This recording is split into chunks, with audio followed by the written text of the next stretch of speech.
Everybody wants to try to make wine when they're in college, or beer, or something like that.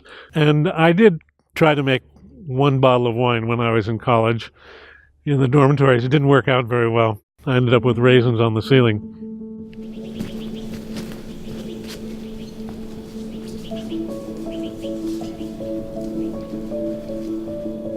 My name is Benimin, born and raised in Los Angeles. Came to Santa Cruz in 1966 as an undergraduate. When I finished college, I moved out where we are here to the Santa Cruz Mountains up in the hills, only about half an hour from the campus. And lo and behold, many, many, many years later, here I am growing grapes and making wine.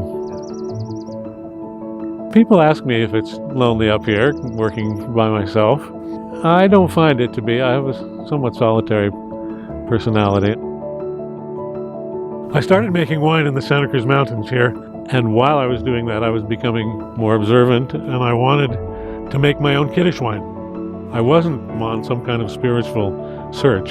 I had been a history major, and I was interested in the reality of the past for the Jewish people, and that there's a very poetical parallel in the imagery between raising grapes and making wine, and that imagery has to do with the elevation from the physical to the spiritual.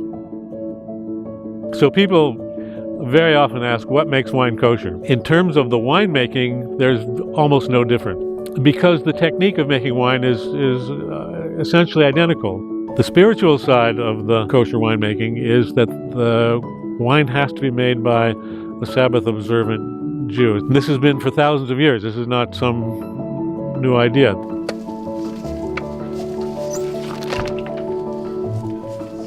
It was just me. Since all the help that I can use has to be Sabbath-observant, and since there were no Sabbath-observant people in Santa Cruz at all for many years, I did all the work myself. I designed the system so that I could do everything.